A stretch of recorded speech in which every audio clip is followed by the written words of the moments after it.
here. So it's okay. Well, hello and welcome back. And it is now 2022, and welcome to our first Story Lab of the season. We have all our great board members to thank for pulling together many of our programs, and particularly Artem. So I am delighted that he is the kickoff speaker for a very exciting year that we have planned for everybody. We will be meeting virtually once again for an annual conference that's going to be happening at the end of July. And I brought some notes so I can tell you the right dates. The conference is 27th to the 31st of July. And the theme is connecting for tomorrow. And then we also had some great news where we now know who our pre-conference speaker is going to be. And that is Jerome DeRoy, the CEO of Narrative. And his conversation is going to be around tomorrow's leaders need value-based stories. So let's take it over to Artem now, who's here to present his case studies threatening corporate cultures. Thank you. Thank you so much. It's lovely to hear that Jerome will be with us. He's an amazing speaker and a very interesting person to talk to. So welcome everyone. It's really pleasant to see you all. I hope you're all in good health and good shape after the New Year's. And tonight I wanted to share with you a case study, which is based on one of the projects I did last year. We know that story is a great thing to work with culture, because if culture is the way we do things here, story is the only language to discuss how we do things here and why we do things the way we do, and make it conscious. So that said, let me tell you a story of how it went and how it was last year, because this case study actually began when we last met each other, because my previous lab was in March, and in late March, I had a conference called Story Fire Leadership, which ran for 5 days. And a couple of weeks after the conference, I got hit by a client, and she just called out of nowhere and said, Artyom, I need your advice on working with corporate culture. And I'm like, oh yes, now I'm gonna sell her the idea that stories is a great tool to work with culture. And I'm just starting to pump up my presentation skills, and I'm selling, and she goes like, okay, Artyom, I was there at the conference. You can just skip this part. Let's work. And I'm like, damn it. Okay, let's work. This is gonna be interesting. So we went straight to it, and the case was actually really interesting. That's why I wanted to share it with you. There is a huge manufacturing company here in Russia, which is Danaflex. They manufacture a lot of stuff that you put food in for cats, for people, and they have like nanotechnology to create different packages. And the company has been running for 20 years, and their CEO and his father actually are still in the company, and his like the CEO's kids also work in the company, so they have strong family culture.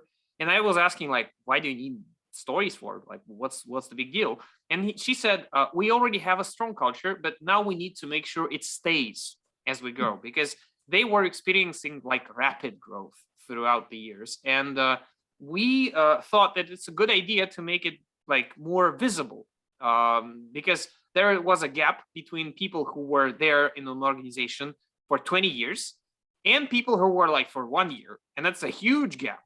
And we can, make it smaller. So what we began doing and this is something you could pray for, with the support of the CEO, we started exploring how stories can help them work. And we began the process by eliciting and recording the stories of the CEO of the company. And she said, well, could you send me some materials so I can, prepare him for the meeting? And I thought I would just send him some questions based on the topics we wanted to elicit stories from. But then again, I thought, how can I help him? And I created a sort of a memo. I'm going to show it to you in Russian. But the thing is, we had several parts of the memo, and I thought I would structure it as a letter. So it has like, dear blah, blah, blah. My name is Artyom, and I'm a consultant, and I'm here for, and we need this because. And I gave him several reasons. I gave him like 3 points of how to work with stories, and how we're not looking for Hollywood dramas, we're looking for life stories and small moments. And then I described him several questions, like out of the blue, just reflect on them. And turned out that he was really into it, and he told a lot of stories about his subordinates, about the processes. Like one of the stories I still remember was when they were on a huge project, which they called Everest, because it was that big. They were creating a new packaging for Mars. And the people at Mars, they invited the key technician in for an interview and asked him a question like, how many blah, blah, blah do you need to take to make 2 blah, blah, blahs? And he's like, oh, maybe 5. And they look at him and go like, well, at least 14. And he just stares at them like a deer staring at a car. And he's like, he feels like he's a newbie compared to them. And over the next couple of weeks, he spent like 24/7 with technicians and got really so into it that he was really more proficient than them in that matter. And he started giving advice. So he was really pumping up his gears and learning very fast. And he, as a CEO, was really proud about this kind of behavior. So that was one of the stories of a proud moment. And of course, they won the project. And of course, Mars has signed up the contract with them. So after we gathered these stories, we had like support, but then we needed to get other people on board, other opinion leaders on board. And it came time for a new invitation. So to invite them into the process, my partner from the company, she said, why don't we use an email and just, ask them if they want to? But I said, why don't we make it a bit more sophisticated? And we filmed a small video with me as a speaker who will be interviewing them. And we outlined the process. So let me just share, because why I'm sharing it with you, because based on the feedback, a lot of them agreed after watching the video through. It's not until they watched why they should participate and what's the plan, they didn't agree. So it was really a major part. So the core of this video was that we told them why should we work with stories overall, and how a story is something tribal, and it's connected to us deeply, and it's in our culture. And in this flick, I shared with them a case based on the work the group called The Storytellers, guess what they do for a living, did at Wynn Hotel Los Angeles. I guess some of you know this case when they worked with culture and raised client centricity with basically working with stories. And then, of course, I shared the Everest story that we just gathered, like in his voice. And a lot of people agreed. And what we outlined for them was a core simple idea that was threefold. First, we said, in a series of interviews, we will collect stories about the kind of behavior you as a leader are proud of, truly proud of. By systematically telling these stories, we will inspire people to act this way.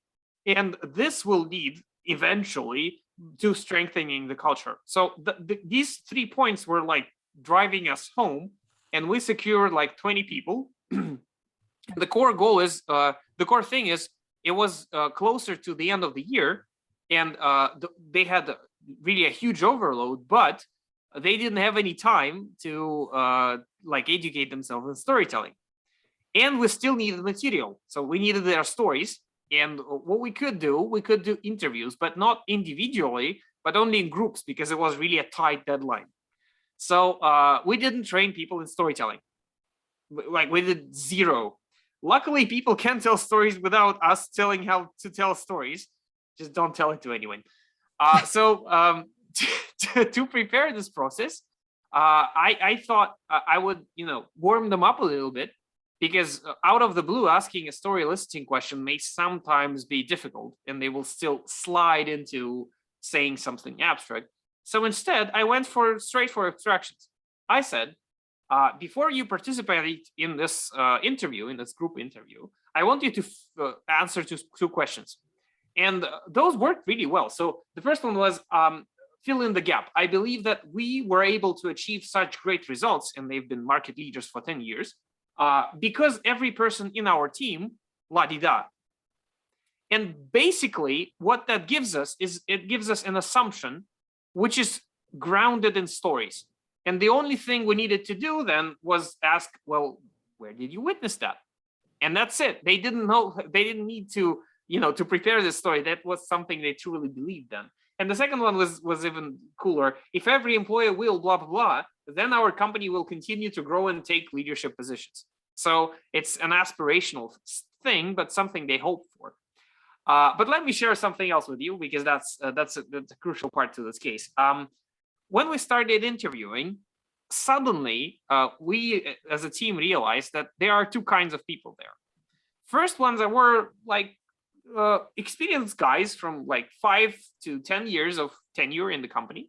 And they did a terrific job of telling a lot of stories. Like this time when a client asked to send over several more trucks in 4 days, and to contrast the amount of days it takes usually to load this kind of this number of trucks is 14 till 20, and they asked for 4.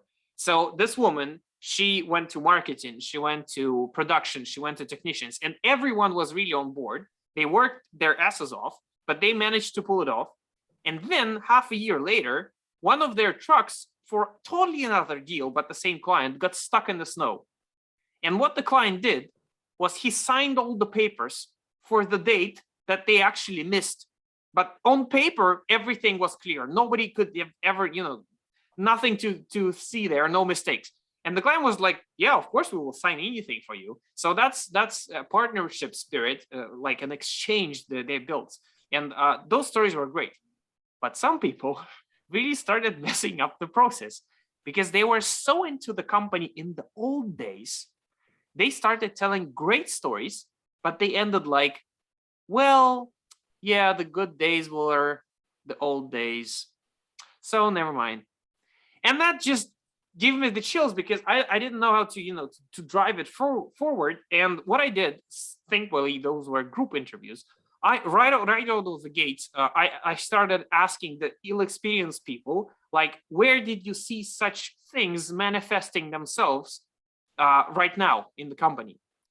And the funny thing was, one of the really most experienced, she's 23 years in the company. She was there with the CEO before the company was founded. She told a story of how the CEO's father came to her with a book with several bookmarks, and he said, read this, I want to discuss it with you. And he's like, every morning he went to her office and said, like, are you ready? Oh no, okay, not yet. Okay. So, and he continued to frustrate her, and she was like, okay, I'm gonna read it. And he had lines underlined for her specifically in the book to take notice of. And she told the story, and she said, well, it's not like that anymore, and it's a pity. And one of the younger guys, who is like my age, 20, 25, he says out of the gate, he says, well, that's not quite true, because we 6 months ago, we established a WhatsApp group, and we shared books there, and we underlined stuff for each other to read, and we actually tag each other. And she's like, wow, why am I not there? And he's like, I don't know. Come join me. Here's the link. And immediately the story process began to flourish. And I'll just share with you 2 voices of the people who really outlined how the process went. It's going to be in Russian, but this time with subtitles. So this is an interview in pair, but let's just, watch it for a little bit. Если честно, я не ожидала, что я смогу выдать столько историй, потому что я до конца нашей встречи, у меня не было ни одной записанной истории. Я, конечно, так наметки себе сделала, потому что у меня было ощущение, что они все какие-то такие незначительные, несмысловые какие-то, что ли. Вот, поэтому мне было интересно и приятно, что в процессе общения, оказывается, рождаются воспоминания об этих историях. Я думаю, что мы все отработали. Это точно. Я думаю, что для нас с Еленой тоже, да, мы сейчас проговорили. Называется по-английски commitment дали, да? Да, когда ты как бы сказал, какая у тебя компания хорошая, да, и это осело в подкорке. Даже вот вы сказали, что у вас там много групп, по 4 человека, то есть это такой правильный прием для того, чтобы эти 4 человека в каждой группе, послушав друг друга, поняли, что прекрасная компания, вот, буду здесь еще дольше и лучше работать. So that was kind of an additional benefit, which we didn't totally anticipate, but we expected it in some way or another. So what was funny about that was the project went on, and we were really doubting that it's gonna like fit with the company. We thought maybe they wouldn't be so inspired, and they will just create a library somewhere on the web. But the HR director and the people who were really taking notice of the interviews, they were really inspired by the process. And eventually, HR director came back to me, and she showed me the pictures of how it looked like in the company. And I just wanted to share this with you. This is the cafeteria and the grand entrance, and they had like these QR codes leading to audio stories all around the factory. And what was the main result for me in this case? That was that, first of all, the project continues this year. So after like 3 successful months on the project, we have a plan for a year now. So first we will gather the stories of the new employees. Then, since it's the birthday of the company in June, we will gather the stories around birthday. And since it's the 21st birthday, the themes will be around now we can do stuff, or like now we're able to, being grown up, all grown up and stuff. And closer to the end of the year, of course, stories that help us, connect the results we had in mind and the results we have on hand. And they actually had this one fun request, which was, why don't we use some stories in December to share some Christmas magic? Because in any manufacturing, there's a moment of pure magic, which nobody can, totally be conscious about, and it just happened this way, and it's miraculous, etc., etc. So why don't we create something like that? And that's a result for me, because I have work to do this year. But for them, the result was that people got really inspired. And a lot of people participating in that project were telling their teams like, guys, I didn't even rehearse. I didn't do stuff for that interview. I just came there and I just shared. And one of the results that was like pleasing to know of was that the new employees started asking like, where did that happen? Like, do you have any more stories like that? And it triggered these kinds of warm moments between the younger generation and the older folks. And that's a kind of a sweet spot we want to reach. So in terms of engagement of employees, they will have a question like a survey going on in the middle of the year. So we will check if it worked. But as we know, there are many factors impacting engagement, and there's no straight correlation of how many stories you record and how much the engagement scores are. Because if there would, we would be all rich as hell. But never mind. So I think this case taught me one thing, was that any project is really successful because when there is support from the top floor, which is quite obvious. But even if people really miss the old days and they miss something that they had in the old days, it doesn't mean that it's not there in the company. Maybe they just don't see it. And like, it's a point of connection. So I like this project, and I hope you enjoyed this small share that I had. So if you have any questions, I'm really open for them or for a discussion. Thank you so much. Artem, thank you so much. I think you have a great opportunity to move forward with this. And I had a thought when you were saying, when you go to the anniversary side, is to do a look back, because keeping those stories living on, if you ask people what stories stayed in their mind that they heard about, it gives that person another additional shout out and keeps the thread of those connections going. So you are really onto something. And I love the fact you're like, don't get the secret out that people can tell stories themselves. It was priceless. So I'm sure other people want to speak up, because this inspires us all. It's layered, it's complicated, but then it is so achievable, and you can do it. and see the results of it in real time. Carol, go for it. So anyone who'd like to raise their hand and speak and unmute yourself. I see Carol, yeah. Okay. This reminded me of Earl Bakken, who's deceased now, but he founded Medtronic, which was a big Minnesota company. Hmm. And when it was small, he would meet with all the new employees and they got to know him and he would tell the stories first person, but it got so big. And so then they would video him telling the stories and have a group of new employees as part of their orientation. My questions are, what was the time frame that your project, the ideal time frame, if you maybe didn't get the ideal time frame, and what was your budget like to do this? I'll give you an estimate. The overall project, we had, I guess, 20 leaders, 20 opinion leaders. So about 5 or 6 interviews in groups, and they were really crammed into 2 weeks.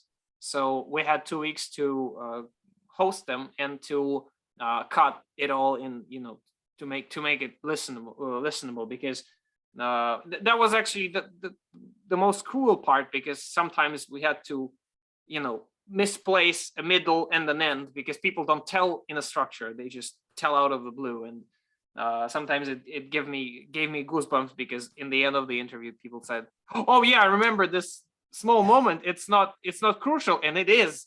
And so 2 weeks for that. And the budget, I can tell you the number, but it really doesn't correlate with international, because Russia is way behind in terms of consulting and learning and development prices.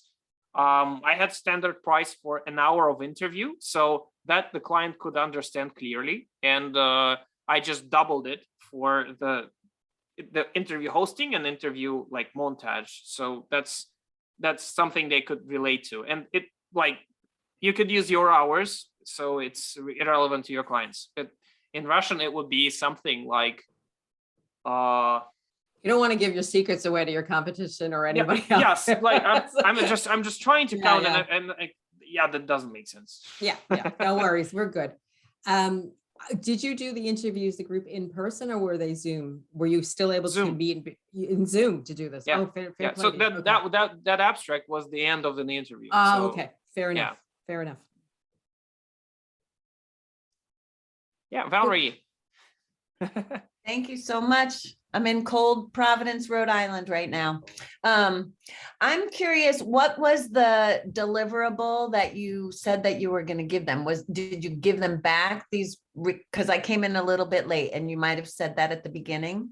But obviously it was more than the process that you took them through, that they got some sort of product. And what did that require of you? Yeah. Great question. I didn't actually specify that, but we like on paper, we agreed legally for conduction of like 10 interviews. I guess it was like a package. But what we agreed upon with the HR director and the CEO was that I'm gonna send them a collection of MP3 files which are ready to play, but they can do they can make him look more stylish. And by the way, I have a short advice, because some clients don't want to have audio because it looks just it's nothing and some people talking. But I found this really cool thing. I'm just gonna share it with you tonight, because it's free and it's really usable. And mostly podcasters use that. So we used it to make it more watchable. So here's what it looks like. I'll just give you an example. I really think there's a utopia built into Daniel's technology, and that utopia is a world in which everyone is learning. Everybody is flourishing. So there's movement. There are words that are automatically transcribed. And in English, it works really better than Russian, let me tell you that. But it gives a feeling that you're watching and reading and listening at the same time. And it's really easy. I mean, the tool is called Headliner, headliner.app.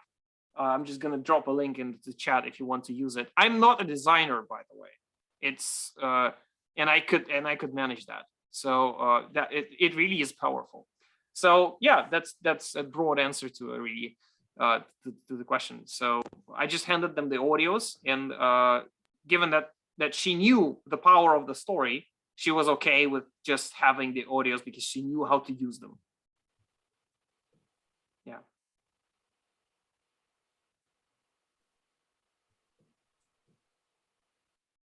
Anna Marie, go for it. I was wondering if you have any future activities planned with them.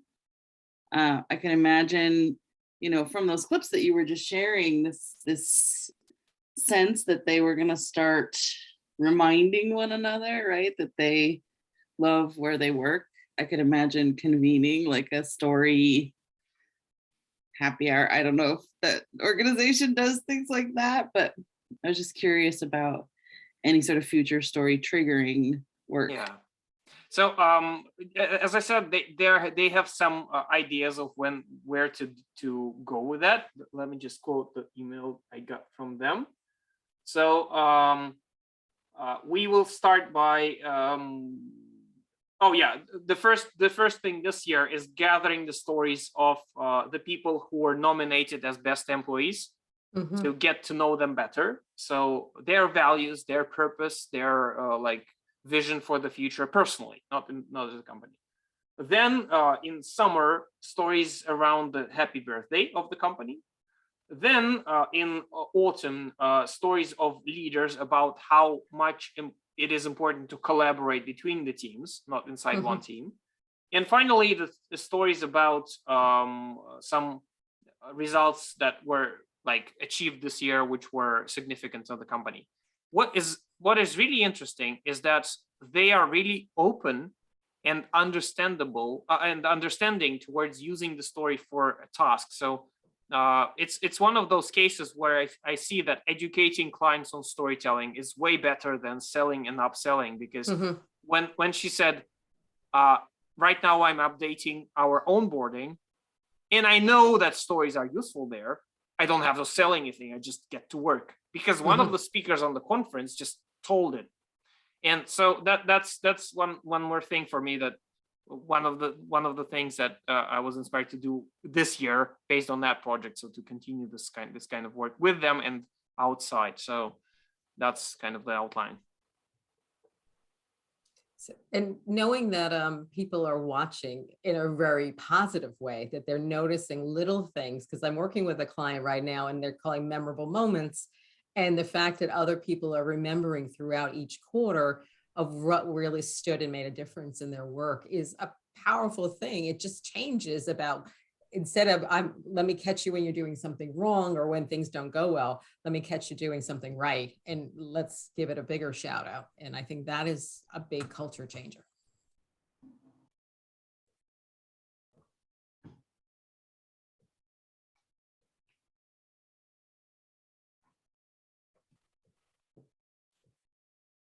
We've given everyone a lot of thought to ponder. Mark, welcome. While we're waiting for another question, Mark, welcome. I see you joined us. Thank you. I guess we have another one from Carol. Okay.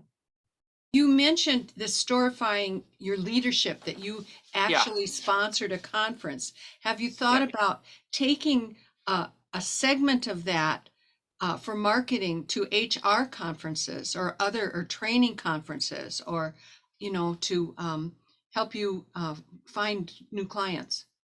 Not quite, but I'm just that person who creates the content, and I fail to think where to use it. Honestly, I have it on YouTube on a playlist, and to be honest, it's way easier for me to host another conference than to market it somewhere. So, by the way, we're gonna host another one from the 18th to the 20th of May. We have a 3-day free-for-all conference that's called Storyfy Your Culture. So onboarding, vision, values, mission statement, everything about that this year. And again, free-for-all. We're gonna. I guess we're gonna have a shout out at SIO. So probably you'll see a notice. So come by. gonna be awesome. Absolutely. Will it be in English? Yeah, yeah, English and Russian. It's with translation, so I'll host in English. So yeah, Valerie. Yeah. So lots of lessons learned for you and a good start and lots of inspiration for us. Now, do you think you're going to be migrating to any in-person events soon, or is it still, we're all tucked into our rectangles for the moment? I know, it's so painful. It's so painful. I don't know, And, because I mean, there's positive negatives to each of those situations, what it enabled us to do. That's something we cracked think that. we'll have offline, but given that some of my clients who were booked for January and February like gave me an email notice on Monday that April or March, please reschedule, as I'm like, okay, they know something that I don't know, and it's a pain because the budget is moving and it's creeping me out. But yeah, I think we will be there, but it depends. So the story of COVID isn't told yet. Yeah. And one, like looking at the glass half full, when I mentioned this event, one of the amazing things was because it was virtual, there was perfect attendance. And that's something you don't see when you're in the, from being in HR and all of us who have come out of that sector, getting people to come, able to travel, make the schedule. And when I saw those numbers, I love the stories they were sharing, but when I saw the numbers coming up of how many people were in attendance, I was like, this is amazing. This is worth everything just to see that's possible. So I'm sure you're experiencing that. The ability to pull people from different parts of the country, wherever the employees are in the organization, is a powerful thing. Yeah. I think Valerie has one more. Oh, good. Yeah, thanks. Yeah, I'm just so inspired and just loving what you did and the process and really, see it as valuable as intergenerational. You think about as you're in transition and just so many beautiful things, as you said, layered. And you talk really fast, so I want to go back to the process as I'm trying to keep my brain up. When you invited the leaders, so did you then develop specific other kinds of questions for the leaders to engage in? Because I did see, that letter, and you gave us a bit of a translation that you asked of the CEO, which was so wonderful, kind of just priming them, right, to remember, but they don't have to rehearse or write it or any of that. And so did you then give a similar thing to those identified leaders? Let me just show it to you real quick. So we did a questionnaire with the 2 questions that I shared with you earlier. Yeah. And the questionnaire ended up being an Excel file, because I love Excel files. So those 2 questions are here. Okay. You can recognize them even though they're in Russian. And every one of them had some options. Like some people said professionals. Some people said growth with the people in the team. Some people said unique in their own way. So what I did, based on this thing, I created some story eliciting questions personally for each of them. So they had the basic part, which was a memo. Hi, my name is blah, blah, blah. Here's what we do. Here's why we do it. Here's some clues. And here's the story of your CEO that you can listen to once again, if you haven't missed it. So just, as a reminder. And then there are these specific questions. So the first one is typical for everyone. It says, remember a time when you witnessed a behavior of your employee or teammate and thought to yourself, if everyone would act that way, we will really become the leader of the market and the leading company. So that's like a really appreciative inquiry question. I love this approach. And then 3 questions were purely based on what they said. So there wasn't a corner they could run into because they gave me stuff. And that was like 180 at them. I see. So yeah, that was a process, and the memos were really met well. Yeah. Oh no, that's great. Thank you. Thank you. Thank you. You're welcome. Yeah.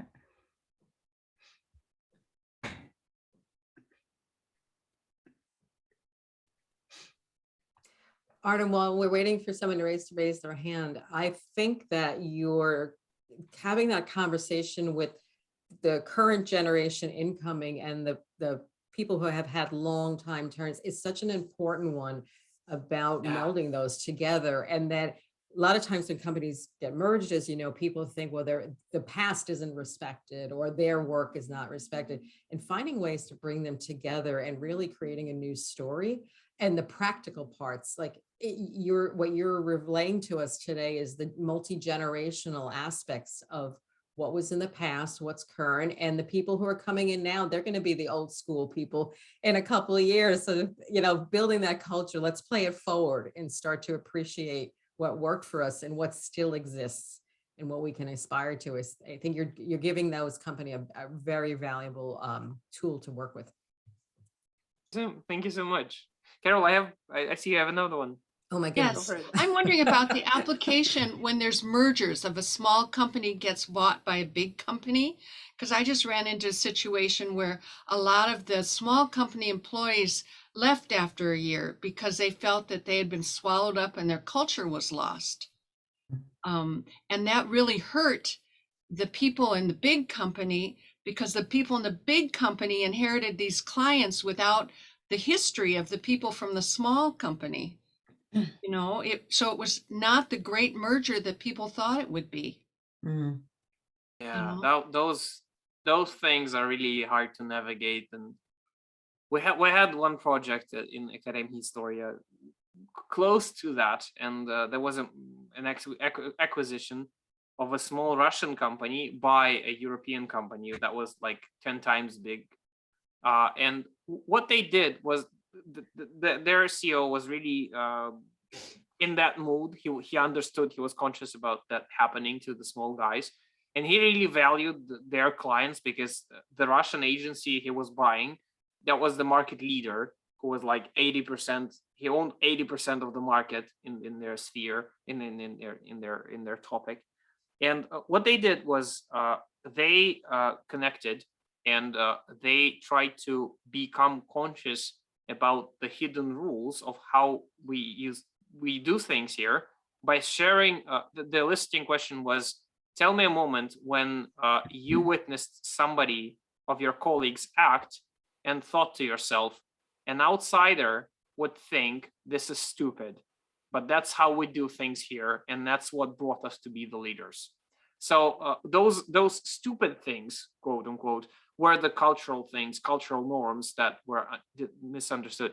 And by sharing these stories, the smaller guys tried to communicate it to make the bigger guys conscious about what to expect. And on the opposite side, they told the stories of the bigger company, like the perspective, and they tried to share through a story what it is like to be a bigger company, and why maybe some of these stupid behaviors would be not beneficial. And in this sharing, some of the smaller stories survived, some of the bigger stories survived, and there was just this merger. Some people left still for a startup because, well, you cannot do it. There's 0% chance that nobody lives. It's impossible. But that's maybe some kind of experience I can leave here from practice. So Artem, we have Shannon's raised her hand, and then Andre, who wrote us a note, says he's new. He works in Syngenta, where he's in charge of developing and deploying infrastructure to help, etc. So why don't we speak to both of these folks and give them a chance to weigh in. And we have while we Shannon have and some Valerie. time. Yeah. Okay. Shannon, are Feel you there? free to talk to Andres. I think that Okay. that sounds really interesting. Okay. Well, thank you, Shannon. We'll swing back to you. I was just, saying hello. I'm new. This is my first SIO You're welcome. call. I was late to make things even more challenging. So trying to piece together what you were talking about, and as I started to make sense of it, it got really exciting. And like I wrote there, I'm not an HR guy or anything like that. I'm an engineer and I work with data. But I realize with each passing day that that 90% of my problems are really about storytelling. And, the technical stuff is overwhelmingly complicated, but it's irrelevant without, all the good stories in the right places that range from talking to my boss and his boss and the users of our systems and software developers that we want to keep motivated so that they're, missionaries and not mercenaries, and so forth. So I know that this group is a fountain to drink from. So saying hello, and I want to be your, young apprentice. Well, not so young, but apprentice regardless. Andre, that's brilliant. And there's so many great pull quotes from what you just shared in a few minutes. So we're going to quote you. Andrew's like, Artem, you're going to find those words. We're going to pull it out there. Thank you. Shannon, we're back to you. Where'd she go? Thank you for the opportunity to learn from you. I have many decades of nonprofit experience before I became a professional storyteller, or I guess you guys would call it NGO experience. And I'm trying to take on more corporate clients to fund my social justice warrior lifestyle. How do I position my my nonprofit work in such a way that corporate people would find that interesting or relevant? So the work is non-profit, right? Okay. That's good. That's good. That's a good question. I think that's a good story question, because I always try to work around it with this kind of small trick. So a question that is in their minds begins with why. Why should we invest in your nonprofit? And that's the typical question. But the trick is it's difficult to answer with the story to that question because it's not full. So I would actually try and pose a question to you. So how would you end the phrase? Why should we, the leaders, invest into your nonprofit's ideas if? How would you end this phrase that is in their minds? So and I can't answer that, but to clarify, I'm trying to say, how does my experience in the nonprofit sector translate to being able to provide expertise to corporations in their storytelling? Oh, yeah. Okay. So that's different. So then the question would be, why should we listen to you if the context of the corporation is totally different from the nonprofit, and you just need a hell of a lot of stories that show that those two worlds are really the same. So maybe a moment when you realize that they are all the same somehow. Jules, yeah. I could raise my hand for this one. You have something finding, and it builds a little bit on what Artem just said and then Andre said before. Your common thing is the human factor. When you're coming at a non-for-profit, you're used to working on a dime without funding, without staff, finding creativities to use talent. And it's a way to instill people that a lot of things are possible and be innovative. So I would speak to the problems they're trying to solve. Innovation. You don't need a staff of 10, and you're not going to get one in a nonprofit, even if you did. So like, how can you solve the problem? How can you're talking about difficult conversations and initiatives and pain points. So you are used to translating things that are sometimes tough into manageable, conversations. And good news sometimes comes in different packages. So I always say, as the outside, you have a clearer view. When I show up in recruiting and I was the outsider, you see things differently because you're not as enmeshed. You haven't grown up in the banking. You're a fresh eye and a fresh perspective. So that's my vote for you. So good luck, and call me and let me know what you're doing, and we can talk more. So thank you, Artem, for letting me step in.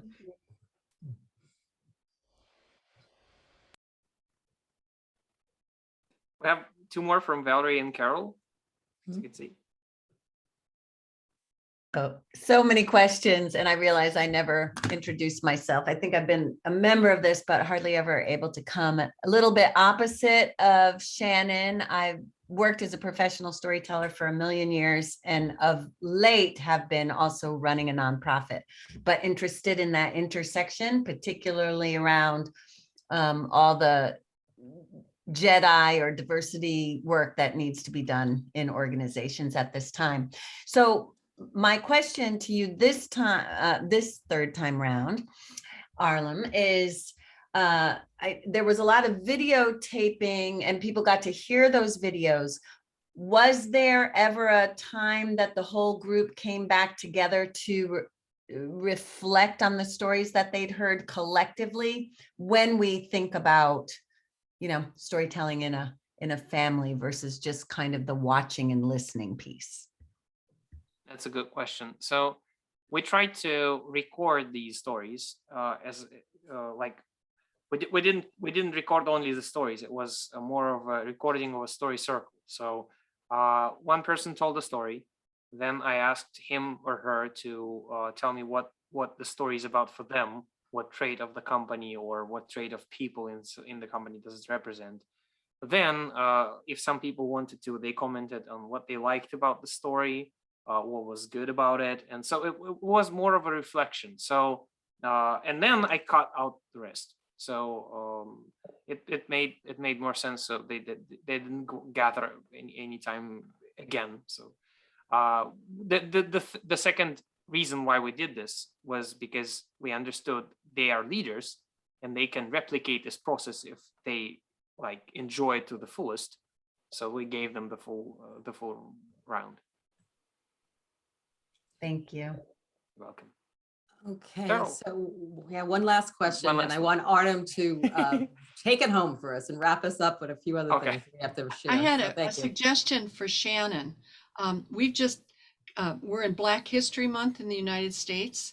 And one of the things that I've run into with corporations is they want a way to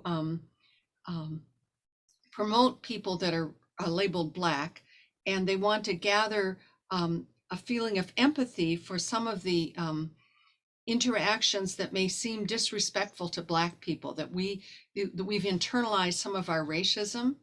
And that's that humanity piece. If you can touch people's hearts with stories, because it's one thing to have a principle, but when you see it in action, where you see there has not been equality or justice, and so that you don't have this feeling, there's been some feeling because of what's happened in Minneapolis, where there have been protests and there's been some violence, that people get scared instead of opening up their hearts. So that might be an in for corporations. Well, thank you. Artem, do unmute yourself, because I'd like you to finish our session with, first of all, a big virtual applause session. So at the podium, cheers and bravo. We'd be standing up if we could. Secondly, do a recap and share the dates of our next session. So we have it. We do have our February, thanks to your hard work and all the intercollegiate, intergalaxy cooperation we do about getting these things done. So share the next one and then recap what's happening with the conference and the pre-conference to the people who just joined later in the session, if you would. Thank you so much. Yeah, you're welcome. So the next lab we're having is on the 21st of February. And we are going to have Eamon O'Brien, who is a terrific speaker, and he is a public speaking coach, but with a deep understanding of storytelling. And why Eamon and why February? For the past year, he has been working on his new book. And for that book on storytelling, he is actually partnering with somebody, so they're co-writing the book. And they've been doing a lot of interviews with storytellers from around the world to gather their most precious insights from their practice. So he's going to share some of these insights that he gathered during these interviews. So 21st of February, 12 p.m. AST, just like always. And that's for the next month. And we will have Jerome DeRoy, CEO of Narrative, talk at the pre-conference of the NSN. Don't miss it. It's going to be a hell of a talk. Jerome is really a great speaker who combines personal stories with a great tone of giving cases and case studies about his client's project. So don't miss it. Save both dates. Even though I guess, Jules, do we have a date for the pre-conference bit? We have the dates for the conference and the pre-conference. Where's my notes? The conference itself is 27th, 31st. Pre-conference is probably 25th, at the very least 25th and 26th. And we will have a firm time frame of when it is in March, when we've finished negotiating with all our colleagues about who shows up when.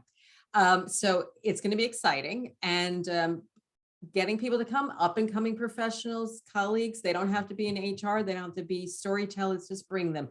We are all in communities and learning situations every day, and do invite them to be part of this. We have a chance to really do a swap. Andre, you hit a very good point.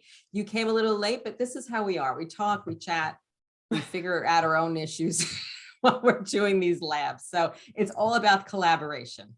Great speakers, good people sharing, and that's what the mission of this place is.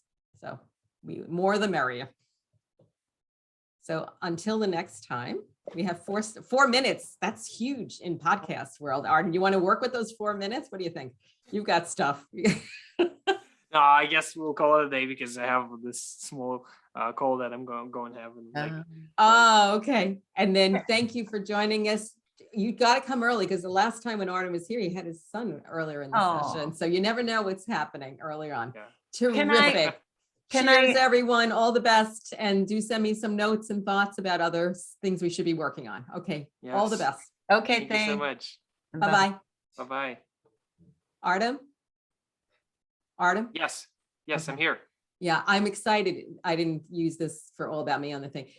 Eamon O'Brien, I already read him a note because he's from Dublin. And I was like, my husband comes from Dublin, Ireland. So I was like, I gave him a hard time. I didn't do it in a groupie. I said, I have high expectations from you about storytelling. Considering what I've had to go through all these decades of being married to my husband, and you'll see why in the book when I sent you. So I was like, so he hasn't responded yet. He's probably thinking, who is this nut job that wants to come talk to us? But the wit is brilliant. It's like going to an academy, I swear, and the wisdom. They just know how to frame a story and just fling it out there. I mean, just the way he says the word whiskey in his Yes. stories.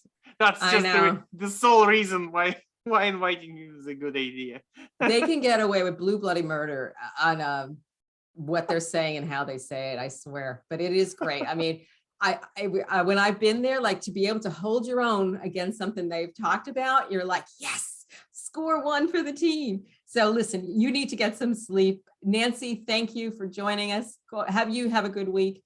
And I think we had a nice mix of people. So as soon as I can download this thing, I will send it to you for your masterful editing.